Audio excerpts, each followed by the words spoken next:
5 राज्यों के चुनाव हुए, उनके नतीजे आ चुके हैं। हर एक में बीजेपी ने अपना उल्लेखनीय योगदान दिया, उपलब्धियां हासिल की। कहीं बीजेपी हारी, कहीं बीजेपी जीती, कहीं बीजेपी ने अपना राज्य बचाया। बीजेपी हर जगह सेंटर में है। लेकिन इसमें मैं एक छोटे से राज्य का उदाहरण देना चाहूंगा, पुडुचेरी। पुडुचेरी जैसे दिल्ली है वैसे ही यूटी है। वहां पर 30 विधानसभा के लिए चुनाव हुआ। अब 30 विधानसभाओं में 21 भाजपा नीत गठबंधन को मिला है। ये अपने आप में एक संकेत है। जहां पर भाजपा को कभी पैर रखने को जगह नहीं थी, तमिलनाडु आज भी उसके हाथ से खिसक गया। केरल में कभी वो घुस नहीं पाए। उस दक्षिण में कर्नाटक के बाद आज पुडुचेरी में कमल खिल गया। 30 में से 21। इसके लिए कांग्रेस और डीएमके ने वहां पर लोकप्रियता खो दी। भ्रष्टाचार के आरोप भी लगे। छोटा सा है, फ्रेंच एक जो फ्रांस के कब्जे में ये रहा है टेरिटरी, 4 क्षेत्रों को मिलाकर के बनाया गया था। तो इसमें जो अभी तक दक्षिण का ही वहां पर, क्योंकि तमिलनाडु के साथ साथ तो ये लगता था, तो लेकिन अब जो ये जीत हुई है इसके लिए रंगास्वामी को क्रेडिट दिया जा रहा है। देना भी चाहिए, क्योंकि रंगास्वामी वहां पर एक लोकप्रिय चेहरा है।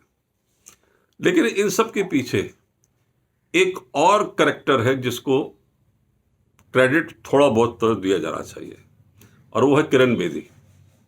इससे पहले वो एलजी रही हैं वहां पर, और कांग्रेस और डीएमके की सरकार थी, उसमें इन्होंने एलजी की भूमिका निभाई, और जो सेवा भाव ये कर सकती थी इन्होंने सेवा की, और केंद्र की वहां पर छवि को सुधारा। बिल्कुल उसी तरह से जिस तरह सत्यपाल मलिक ने जम्मू कश्मीर में अपनी छवि, अपनी सेवा भाव से केंद्र की छवि को उभारा। उन्होंने भ्रष्टाचार के खिलाफ भी वहां पर जंग छेड़ी थी, यहां पर भी भ्रष्टाचार के खिलाफ जंग छेड़ी। तो पुडुचेरी अब ठीक है, यूनियन टेरिटरी है, छोटा सा राज्य है, लेकिन इसका संकेत बहुत बड़ा है। जिस साउथ में, दक्षिण में भाजपा को पैर रखने के लिए जगह नहीं थी, सिर्फ एक तिनके का सहारा था कर्नाटक का, वहां पर पुडुचेरी या पौंडीचेरी जिसे पहले कहा जाता था, वहां पर 30 में से 21 अपने आप में मायना रखता है। और इसके एक दूरगामी जो थोड़ा बहुत अगर मैं समझता हूं, तो राज्यसभा में भी इसका असर दिखाई देगा। वेस्ट बंगाल में जहां पर 3 सीटें थी वहां 77 हो गई। वहां राज्यसभा में भाजपा को कुछ ना कुछ मिलेगा। ऐसे ही पुडुचेरी से भी राज्यसभा में, जहां उस राज्यसभा में जहां भाजपा अभी तक लड़खड़ा रही है, G23 के भरोसे उसने अपनी नैया तो पार लगा ली फिलहाल, लेकिन आगे जो है वो मुश्किल है।